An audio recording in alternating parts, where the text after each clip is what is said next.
want none! You don't want none! What's going on, ACC football family? It is your favorite North Carolinian, Russ, the Tar Heel. And in this video, we're going to do a little power ranking in the ACC for the 2025 college football season. And we're not going to necessarily get into the weeds per se, because I know that there's going to be a ton of people after this that are like, oh my gosh, bro, I wish you would have done some more research before you put this together. We're not going to get into the weeds, but I do want to look at some things that you should take into consideration on a macro type level, and that's a schedule, talent, coaching staff, all those kind of things, man. And I'm going to give you my personal power rankings, at least the forecast for the season to come. Now, obviously, all this is thinking subjective. That's why this is fun. And then at the end of the season, we'll see how much of a genius I was or how much of an idiot I am. So if you like this kind of content, man, do me a favor, like, share, and subscribe to the daggum channel. We are literally about 7 weeks away from every blue-blooded American's favorite time of year. And yes, blue-blooded, because inside your body, your blood is blue. So we're almost to football season, bro. And you're not going to want to miss all the fun that we have here at the Tar Heel Huddle, man. So let's go ahead and get into this thing, man. Let me put the tier maker, if you will. Let me put that up on the screen, and we'll go ahead and jump into this bad boy. So here we go, tiermaker.com. You guys can do one of these as well if you wanted to. I got it broken down in national title contender, ACC title contender, above average P4 team, bowl bound, average P4 team, and then we have the bottom feeders. And obviously, Notre Dame does not participate fully in the Atlantic Coast Conference, especially in football. So we're going to go ahead and put them right here as a bottom feeder, since they don't want to stink and play by the rules like everybody else. So we'll start off with stinking Boston College, man. Now listen, first things first, okay? I really think that Bill O'Brien is a fantastic football coach, man. And despite the absolutely overrated Thomas Castellanos leaving, I actually think that those guys have upgraded at the position. Okay, now O'Brien obviously hasn't named a starter yet, at least everything that I could see, between Grayson James and the guy that came in after Thomas Castellanos was benched because he couldn't hold on to the damn football. They also got a dude named Dylan Lonergan, who transferred over from Alabama. So as long as they can take care of the football better than stinking TC, I expect BC to be your typical ball control Boston College type offense, man, with a couple of weapons in the backfield, like Turbo Richard, which is a stinking badass name, if I might say so myself. But Jordan McDonald might actually be their RB1, man. The main question is, can they replace the three starters on the offensive line? The defense is obviously going to miss those 16.5 sacks by Donovan Easy, but they've got talent kind of all over the place, man. So this is what is going to keep Boston College, though, in check, in my personal opinion. The schedule. They start off with Fordham, not a big deal. At Michigan State, at Stanford, Cal, that's mid, to say the least, right? But then they better get some stinking wins in that non-con slate, because they got at Pitt, Clemson, UConn, at Louisville, Notre Dame, SMU, Georgia Tech, and at the Qs. So that's a pretty tough conference slate, if you will. And obviously UConn's not in the ACC, but they're kind of right smack dab in the middle of that thing. They won 7 games last year. They went 4-4 in the conference. And I think that this is the type of year that O'Brien is going to be trying to make it back-to-back years, reaching bowl eligibility, man. So I do think that they get there, but don't be surprised if this is another 6 or 7-win season for the Boston College Golden Eagles. So I'm going to put them right here at bowl bound. I do think that they get there, but that's where we're going to start this bad boy off. Now, the Cal Bears. Fernando Mendoza is gone, and Justin Wilcox is he's got an absolutely depleted running back room because Jaden Ott and Javion Thomas, they entered the transfer portal. Cal was rudely introduced to the Atlantic Coast Conference in their inaugural season, because they only won 2 games in the stinking conference, which it's got to be tough to come over from the West Coast, 4 or 5 times a stinking year, man. So the schedule seems a little bit more palatable, especially in conference. Cal doesn't have to play Clemson. They don't have to play Miami, but they do travel to Louisville, and they finish by hosting SMU. So Justin Wilcox is going to have his work cut out for him. If they're going to continue justifying his presence on the sideline, and that's just my personal opinion. Probably the most exciting thing for the Cal Bears right now is the fact that Ron Rivera returns as their general manager, and they'll try to help turn things around. That kind of seems to be a theme that's going around college football, is some of the most famous individuals to ever play football there. They're becoming the general manager. Same thing, we'll talk about it up at Stanford. But we won't know, obviously, the success of Ron for a couple of years, more than likely. So I've got the Bears right there in the middle with Boston College as an average ACC team. And I think the BC is a little bit better. They got a little bit more talent on their team. So I'm going to put them right here to the right of the Boston College Golden Eagles, man. And, I think that Cal's got a little bit more difficult of a schedule, man. But I do think that they probably can, get to that 6-7 win area and become bowl eligible, man. Moving on, we've got the stinking Clemson Tigers, Dabo Swinney, and the perennial darlings of the ACC. Now, the question is are they going to have a season like FSU had last year? Well, like the famous Lee Corso always says, not so fast, my friend. That doesn't even stinking make sense when you're talking about Dabo and the Tigers, man. Heisman hopeful Kate Klubnik returns to lead the Tigers. They returned 16 total starters on offense and defense, man, 8 on both sides to be specific. I mean, this is an older team. It's a more experienced team. I'm not necessarily thinking that Clemson is like, back as in like the run they had in 2016, 2018, or like an Alabama or Georgia that just got things kind of humming.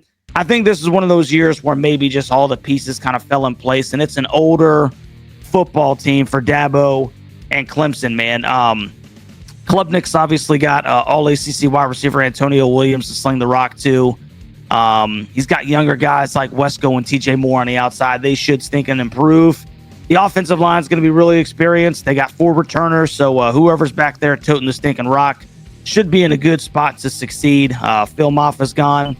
So the real story of why Clemson is going to be slated to be a team to look out for to hoist the natty this year is that stinking defense, man. I mean, everywhere I look, they're talking about this Clemson defense, and Dabo hiring former Indiana head coach and Penn State defensive coordinator Tom Allen. He's going to look to that experience and create the type of Tiger defense that we've seen in some recent years, man, like those mid to late 2010s. So I think they're still on the outside looking in national championship wise. I'm not going to say that I got them as like a front runner per se, but they do have a puncher's chance, man. So I am going to put them up here at national title contender in 2025. I know it says Syracuse on here, but we're going to go in alphabetical order. I don't know why I did that. So we're going to go with the Duke Blue Devils, man. All right. Start off with this, man. All right. I got to catch my breath for a second. Shout out to Manny, dude, and the Blue Devils, because they completely shocked me last year in his first year at the helm out there in Durham, dude. Duke only beat one team that had a winning record last year, so that's kind of something that we can, bring up as a possible reason for this 9-win campaign in year 1. But Malik Murphy's gone.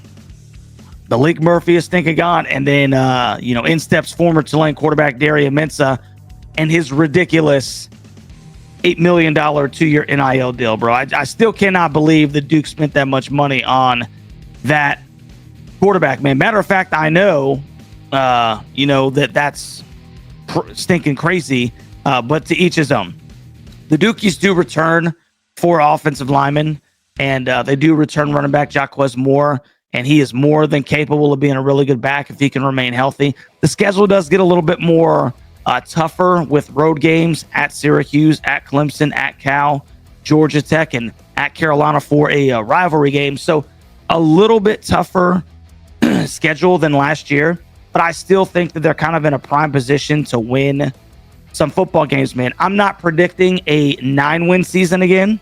I just don't see it, but I wouldn't be surprised if they still are in that 7 to 8 win range, man. So I'm going to put the Dukies over here at above average P4 team. I don't know, dude. What the hell dimension are we thinking in right now? Duke, above average P4 team. Anyway, Florida State, man. Now, this was obviously the laughing stock of college football, not just the ACC, but college football last year. From undefeated ACC champs that were a Jordan Travis injury away from being a legitimate national title contender to a 2-10 season after being a preseason top 10 team, dude. What the hell do we do with Mike Norvell and the Seminoles? It's got to be like the question of the day out there in Tallahassee, man. Now, I can tell you this much. The boys out there in Tally, they're not going to be able to take much more of this. He brings in Gus Malzahn from UCF to try and turn Thomas Castellanos into a competent quarterback. And we know if he's been successful until the season starts, you know, we'll know, because the only game that he was worth a damn, and that's Thomas Castellanos I'm talking about, was against the Florida State defense last year. And it won't be any easier in week 1, because TC has decided that it'd be a good idea to open his pie hole and start chirping and talking crap about the Alabama Crimson Tide. Yikes. All right. They do get Miami and Pitt and Virginia Tech at home, but they do face Clemson, NC State, and Florida on the road in 3 of their last 4 games. And that could just, those could be the games they need just to reach bowl eligibility, man. So I don't think FSU has another season like they did last year.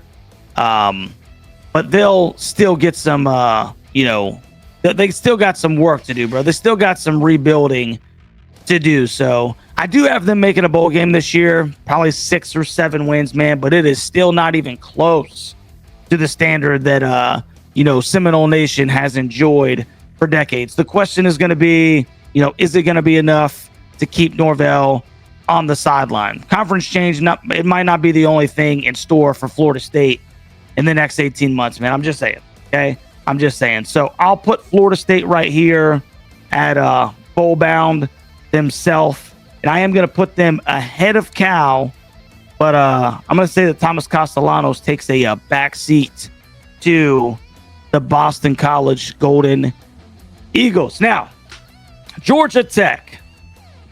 The Jackets are going to be one of the more intriguing teams to watch in 2025 in the Atlantic Coast Conference. Haynes King does return as the quarterback. Jamal Haynes returns as running back. Malik Rutherford's back out wide, man. So they do have a lot of weapons, all over the place. I do think the loss of Eric Singleton Jr. is going to sting a little bit. No pun intended for the Yellow Jackets. But all in all, the offense should be able to at least maintain the production they enjoyed from last season's 7-6 campaign. Now, Blake Gideon comes over from Texas. He was the Texas safeties coach to handle the defense after Santucci left for the Baltimore Ravens in the NFL. And, he still retains guys like Kyle Leaford, who was real fun to watch because the dude will just absolutely meet you in the stinking hole.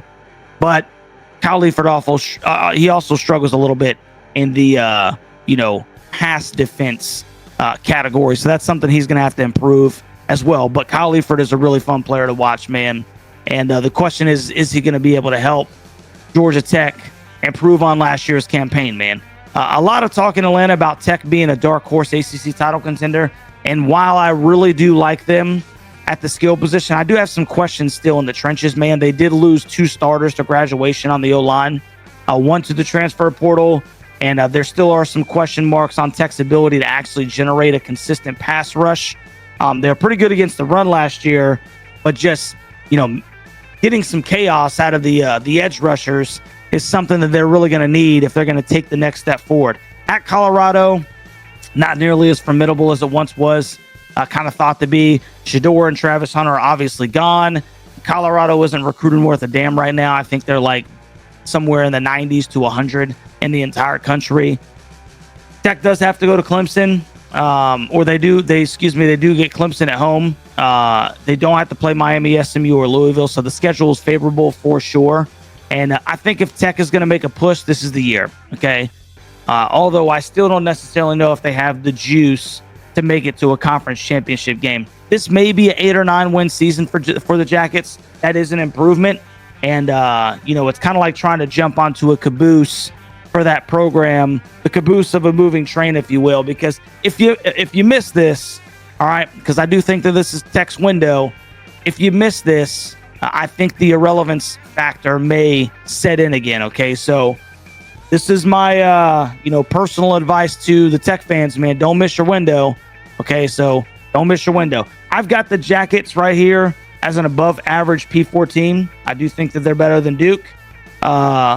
And I would say that they got a very outside shot of legitimately being an ACC title contender. Now, the Louisville Cardinals. Cards are coming off a 9-win campaign where they saw a slight backtrack from the ACC title game appearance that they had in 2023. But have they turned themselves into a perennial upper echelon ACC team? That's kind of my question right now, man, because they seem to always be up there, and people are still talking about Louisville right now. So the question is, are they a perennial upper echelon ACC team, especially the way that they're attacking the transfer portal and things of that nature? Now, Jeff Brom is going to bring in Miller Moss to see if he can duplicate the success that Tyler Show had last season. So that will obviously be the key to their success. He's got a couple of returning guys to put the ball out to, wide receivers Chris Bell and Colin Lacey. And not to mention, he's got some decent backs back there, and Isaac Brown and Duke Watson that rushed for almost 1,800 yards last year combined. So if they're really going to push for a spot in the ACC championship game, they've got to find a way to be better against the pass. They finished 100th in the entire country last year in passing yards allowed.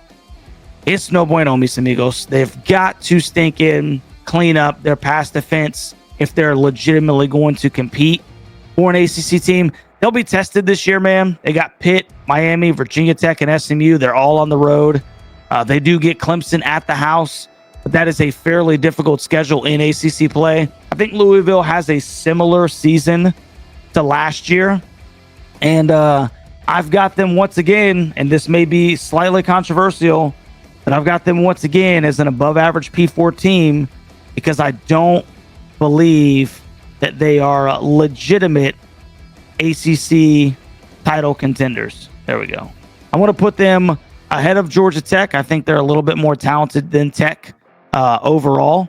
But I think Louisville is looking at probably a very similar season, and it'll be an above average P4 team. Moving on to the Miami Hurricanes. Interestingly enough, the Canes will downgrade at QB1 with the Georgia transfer Carson Beck replacing the first round stud Cam Ward. But the Canes may actually have a better season. They do have to replace their top 5 pass catchers and their starting running back. So that is 100% something to take into consideration here. But Miami is recruited stinking really well, man. They've recruited really well. And, the question is have they recruited well enough to replace the offense that they're losing, man? I have my reservations on Carson Beck, as you can tell by my opening statement. If you can just hand the football off behind that veteran, huge offensive line, it may not stink and matter. They may just be able to bully everybody in the ACC, and I'm being very serious about that. I don't think at all that this is going to be the number 1 offense in the country this year, because I just don't think that Carson Beck is that kind of caliber quarterback, man. But they could have a better season, especially if the Canes defense can improve. Now, Cristobal brings in Corey Heatherman from Minnesota, who did field a top 5 national defense last year. So it's going to be very interesting to see how quickly he can get Ruben Bain and the likes into gear. They start off with a really tough game, hosting the national runner-ups from last year, Notre Dame. And then they finish their non-con with a game against the Gators, who will be looking for revenge after that embarrassing defeat up there in Gainesville last year. They get Louisville at home, SMU in Dallas, and maybe Pitt to end the regular season. I think the Canes bully a lot of teams, like I said, man, and I think that they're primed to make an ACC championship game appearance.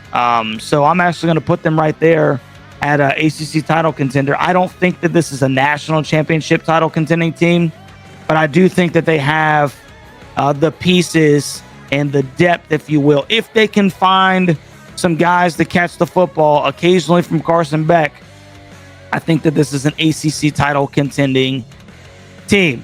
Next up, we got the stinking Wolf Pack of NC State. We've got a dipshit and the Wolf Pack. All right, now he brings in 2 coordinators. As former quarterbacks coach Kurt Roper was promoted to the offensive coordinator, and DJ Elliott will call the defense. Okay, so after a season in which State was supposed to be an ACC sleeper, and then they finished 6-7, there are starting to be grumbles in Raleigh about whether or not Dave Doran can actually take State to the next level. They do return sophomore quarterback CJ Bailey. I do think that Hollywood Smothers, as much as I don't like him as a player because of some of his antics, or as a person off the field, if you will, because of some of his antics, Hollywood Smothers can scoot, man, and he can be a dangerous running back in the open field. They do return tight end Justin Jolie, and they also have a sophomore wide receiver Noah Rogers. So there are some weapons on this NC State offense, although I'm still not necessarily quite sold on CJ Bailey, man, just being able to spread the football around. I know he had a couple of good games last year, but he's going to have to show me a little bit more for me to get on that bandwagon, if you will, man. There's no question he's the guy on this State team, but is he the type of quarterback that can be really good? Only time is going to tell, man. So State's secondary was decimated by the transfer portal, so they could be susceptible to getting bombed on the back end, and that's something that Wolfpack Nation needs to look out for, is how well does that secondary take control of defending the pass, if they're going to have some success and maybe help Dave Doran stay employed. They do have to play the Dukies at Wallace Wade. They got at Notre Dame, at Pitt, and at Miami, and that game is sandwiched between or with a Georgia Tech game in the middle of it, man. So the schedule's a little tough, man. And then they finished the season at home against Florida State and UNC. I'm being dead serious, okay, when I say this. I don't think State fans are going to be happy, but I really don't, man. I don't think State makes a bowl game this year. I think the hype is gone. I think the fan base is as restless as Carolina's was last year, and I think this is Dave Doran's last season in Raleigh. That's my stinking bold prediction. And I have them right here at below average P14, man, because I do not think that they make a bowl. A lot of it's because of the schedule, but I have them right here at below average P14. Now, North Carolina. Everyone in the country is well aware that the greatest coach in the history of the National Football League is the head coach at UNC, okay? What absolutely no one knows, okay, is what to expect from this program in year one. There's like a 75% stinking roster turnover. People are asking, can Bill Belichick coach at this level? Will he even be able to recruit at this level? Well, he and general manager Mike Lombardi, they got a late start to last year's recruiting class. They did land a top 10 transfer portal class. And then no bigger prospect that they land than Carolina bringing over Gio Lopez from South Alabama to run the offense. Now, that's who we think is going to be the quarterback. That's at least who I think is going to be the quarterback in week 1. So the Hills were in desperate need of a quarterback, and many, including myself, think Gio gets the job. Max Johnson looks to be close to being ready to compete, while Carolina still has 4 stars, Bryce Baker and Atori Newkirk in the quarterback room. They're incoming freshmen. Omarion Hampton is gone. That's going to be a huge hit, dude, but I do think the room is in good shape. They got Davion Goss, Caleb Hood, if he can stay healthy, man, Benjamin Hall. They got a plethora of running backs, man, so they'll be okay in the running back room. The wide receiver room is very young, but there's a lot of talent in there, man. So, the question is going to be quarterback play and whether or not the offensive line that's been completely overhauled in the portal can hold up for guys like Gio Lopez and Bryce Baker. So the question might be posited. What are we going to see, Russ?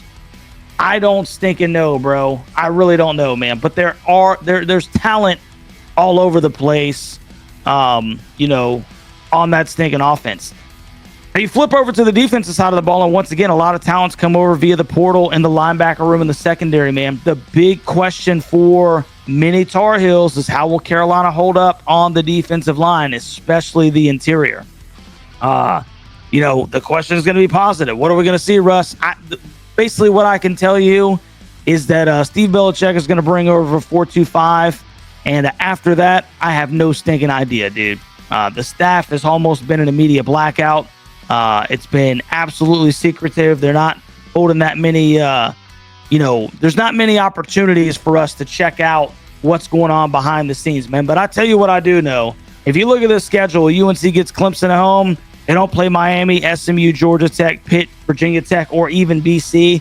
So it might be the softest schedule in the entire Atlantic Coast Conference. And I'm being absolutely serious about that, which means don't be surprised if Carolina wins some stinking football games this year, man. I know that I'm probably going to catch all kinds of flack for this from the outside, but with this schedule and Bill Belichick as the coach in year 1, I'm going to actually have the University of North Carolina as an above average P4 team. And I got them right here behind Georgia Tech and just ahead of the Duke Blue Devils. I really think that this team has an opportunity to win some games this year. And like I said, once again, schedule is not very good at all, and that has to play a factor. It has to play a factor. Moving on to the Pitt Panthers, there's a ton of talk, okay, about Cade Klubnik, obviously, from Clemson, all around the ACC. But the best quarterback in the league might be a Pitt Panther. Talking about Eli Holstein. He returns with running back Desmond Reed lined up beside him in the backfield, and it's one of the better duos in the entire conference. Now, the crazy thing is that Pitt started last year 7-0, and then they finished the season 0-6. Unbelievable self-destruction at the end of the season. And, can Arduzzi and the Panthers get right? I don't stinking know, bro. It always seems like it's something going on up there at Pitt, man. But I think that it's going to really rely on the hands of that duo, Eli Holstein and Desmond Reed, to kind of pave the way. Despite the return of Eli Holstein, though, despite the 1,500 yards of total offense at the hands of Desmond Reed, the anchor may be that Pitt defense. The Panthers bring back 2 of the best linebackers in the conference. They combined for almost 200 tackles last year, 30.5 TFLs, 13 sacks, and 4 picks. The defense should be solid, and the Panthers could be a sneaky good team. Like, seriously. The Panthers could be a sneaky good team. They might start off 7-0 again, dude, and this time just not fold down the stinking line. So they do get Louisville at home, but the last 3 games of the year are Notre Dame, at Georgia Tech, and Miami. That's pretty stinking rough. But I'm still going to put the Panthers this year as an above average P4 team. I'm actually going to put them back here behind the Duke Blue Devils just because the schedule was tough, man. The schedule is a little bit tougher. So I really want to see, you know what? I'm going to change that up right here on the spot. I'm going to put them slightly ahead of the Duke Blue Devils because they do have Eli Holstein. They do have Desmond Reed, and Duke's got they do have Mensa, but he's going to have to show me, man. So I feel comfortable right here. Pitt ahead of Duke is an above average ACC team. Now, moving on, the SMU Mustangs. The Mustangs completely told me to shut my mouth last year after I picked them to struggle in their first year of the ACC. Thought it would be something like what Cal had going on, what Stanford had going on. Now, man, they ended up the only team in the conference to go undefeated. Cheers to you, SMU. And in large part, though, it was due to a very soft schedule, very North Carolina-esque schedule, man. So before playing Clemson in the ACC championship game and going to the playoffs, they just didn't play anybody. So it's a crazy season, though, man, from SMU. Now, Kevin Jennings does return as the quarterback, and Rhett Lashley will look to keep the pace with last year's success, obviously, with some of the newer weapons that they got back there. One of the biggest tasks is going to be finding someone to replace Brashard Smith's 1,300 yards rushing and his 14 touchdowns, man. So until they find that guy, Jennings may have to stink and air it out. The Stangs were ranked 26th in the country on defense, but they did lose a ton of production. Can they replace that talent from a strong transfer portal hole? Because they did. They got a lot of talented guys in from the transfer portal. And once again, they benefited a lot from a very soft schedule last year. They did play Clemson tough in the ACC championship game, but it is going to be a tougher overall schedule this year. They do play at Clemson. They host Miami and Louisville, but expect them to be the Tigers and Hurricanes' stiffest competition heading into the ACC championship game. I've got the Mustangs here as an ACC title contender, but I think that, if I had to give you the two, they'd be on the outside looking in heading into the season. Next up, we got the Stanford Cardinal. The Cardinal could be the worst team in the Atlantic Coast Conference. They've gone 3-9 like 4 straight years. Last year, they went 3-9, 2-6 in the conference. And there's really no reason to expect a ton from Stanford right now. The most interesting thing going on for Stanford is Andrew Luck coming in as the general manager, like Ron Rivera trying to turn things over at Cal. They've got an interim coach in Frank Reich. Ashton Daniels transferred to Auburn, and their most productive receiver, Emmett Mosley V, is gone. So the Cardinals, they do got some backs in the running back room, but this is going to take a while, guys. Nothing to see here in 2025. Stanford goes to the bottom of the barrel. Let me see if I can put them ahead of nasty old Notre Dame. Syracuse. Syracuse was another team that took the ACC by absolute surprise by reaching double-digit wins last year. But gone is Kyle McCord, and in comes one of the toughest schedules in the entire country. This may be the toughest schedule in the country, man. Tennessee to start the season, at Clemson in the ACC opener, at SMU, at Georgia Tech, at Miami, at Notre Dame.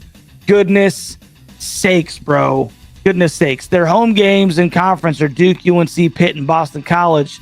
So they get all the best teams, all the best conference teams away, and they miss playing all of the guys that I think are going to be at the bottom of the conference, man. So this Syracuse team could seriously struggle to make a bowl game this year. And, while that may be controversial to some, because some people are thinking that Syracuse is just going to build on the success for some reason, you got to take a look at that stinking gauntlet of a schedule, man. Just if you think I'm tripping, bro, just go and look at it, and you find me stinking 6 wins, man. Find me 6 legitimate wins, dude. I'm actually going to have Syracuse down here as a below average P4 team, and I am going to put them ahead of Wolfie because I still think that they might be a little bit more talented overall, if you will. But goodness gracious, man, that is a tough schedule, and I think that they're going to be fighting for bowl eligibility. Like, McCord's gone, LaQuinn Allen is gone, their top 3 receivers, Trevor Pena, Jackson Meeks, the tight end, Rondé Gatson, the second. They're all gone, dude. So I'll be surprised if Syracuse can stink and go to a bowl game this year. Fran Brown's in for a tough one, man. Virginia. All right, let's just go ahead and do what we got to do. Move over. Stanford. The Virginia Cavaliers, man. It's going to be one of the worst teams in the conference. Tony Elliott, his head coach and stint in Charlottesville, is on absolute life support. He'll probably need to take the Cavs bowling to save his job. The good news is that Virginia avoids Clemson, Miami, SMU, and Louisville this season. So they do have a fairly soft non-conference schedule. But who do the Who's place under center? Anthony Calandria, Tony Muskett, they're gone. They bring in Chandler Morris from North Texas. But then once you find that out, who does he throw to? Jamal Adrian transferred to Purdue. Jaden Thomas went to Notre Dame. The Cavs defense is porous at best, and they did make some upgrades in the portal, but it's not going to be enough to make a splash, in my humble opinion. It could be the end of the line for Tony. I've got the Who's right here at, bottom of the barrel. I think I might actually just put them at below average P14. Actually, I'm kind of changing this on the fly just because the schedule is so horrendous. They may actually be able to stack some wins. But Virginia's not going to be very good, and we'll see if Tony Elliott can keep his job at the end of the year. Now, Virginia Tech, their friends out west, it is a make-or-break season for Brent Pry at Virginia Tech, man. The Hokies are growing restless as he enters year 4 with a 16-21 record, and it lays on the shoulders of returning starting quarterback Kyron Drones. I think he's mid at best, to be honest with you. A lot of people are really high on this guy. I'm not really high on him, but he keeps receiving a ton of hype. And like I said, I'm not quite sure exactly why. They'll have to battle through the Hokies, losing all 5 starting offensive linemen and a new offensive line coach as well. So there are question marks there, which are pretty stinking big. They bring in a new defensive coordinator, Sam Seifkes. He's going to try to rekindle some of that once feared Hokie defense. Maybe they can use the hostile environment of Lane Stadium to kind of recuperate some magic, if you will. But I don't know, man. They'll probably be decent up front with Kelvin Gilliam Jr. and Kamari Copeland returning in the trenches. But the second and third levels, man, there's a ton of question marks right there, dude. So they've got a tough start. They play South Carolina and Vanderbilt out of the SEC. They do miss playing Clemson, but they take a trip to Georgia Tech while getting Louisville at the house. So it could be a very roller coaster season for the Hokies. And that's why I have them as a bowl-bound team, man. I'll put them ahead of Cal. I think I'll put them ahead of Florida State as bowl-bound. But, people are getting a little restless up there in Blacksburg. So we'll see if Brent Pry can hold on to his daggum job. And last but not least, man, Jake Dickert comes over from Washington State to take over the Wake Forest Demon Deacons, man, which is a perennial overachieving football program, if you ask me. We'll see if he can rekindle some of that magic, dude. And the schedule that he's going to play isn't really something to be feared, man. So they're getting away from the power mesh. I have mixed emotions about that because that was a very intriguing offense to watch in Winston-Salem. And he's going to have the spread where they run the football downhill, dude. So this is going to be a really good offense for DeMond Claiborne. He should thrive in this, but who hands him the football? That's going to be the stinking question. So the Purdy kid comes over from Charlotte. And no, I'm not saying that he's Purdy. His last name is Purdy. He comes over from Charlotte, and then Robbie Ashford is over from South Carolina to compete for the job. And then they'll have to find out who in the world they're going to sling the stinking rock to. So let's just be honest. This is going to take some time to fully fix. He's changing the offense. I do think that slow power mesh, made them a very formidable team. And it made up for maybe some lack of talent, if you will. So it's going to be interesting to see if switching from that is going to benefit Wake Forest in the long run. Dude, they're in a unique place, all right, because they usually do get the best out of their talent.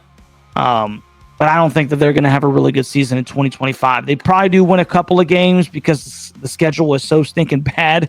And that's why I've got the Deeks here at a below average football team, and I got them at the very bottom of that in year 1 of Jake Dickert. So there you have it, boys. There you stinking have it, man. There is your boys 2025 ACC preseason power rankings. We will revisit this at the end of the year to see how on point I was or how much of a moron I was. I think the teams to really look out for this year, Clemson is going to be Clemson.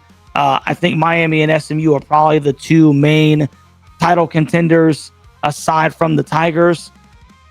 You know, the question is will Louisville and Georgia Tech be able to turn the corner again? I'm just not sold just yet.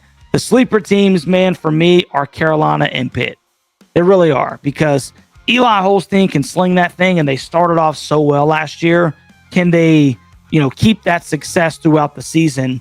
Because Desmond Reed is a very competent running back as well, and they got a really good defense over there in Pitt, man. I'm actually pretty happy that Carolina doesn't play them this year. And then once again, I don't think anybody really knows what is going to really happen with the Tar Heels, dude. They could win stinking 10 games. They could win 4 or 5. I don't believe that they don't go to a bowl game this year because, like I said, the schedule was so daggone bad. But a lot of interesting things to watch here. Can Dave Doran keep his job at NC State? Will they go bowling?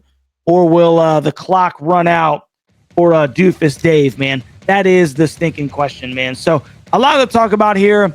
If you like this kind of content, like I said, man, do me a favor, like, share, subscribe to the channel. Comment down in the comment section what you think about my ACC preseason power rankings. And, dude, football season cannot get here soon enough. I'm super excited for it, man. About 7 weeks away. So I appreciate you guys, man. And I look forward to hanging out, man, in the future. Go Heels, baby.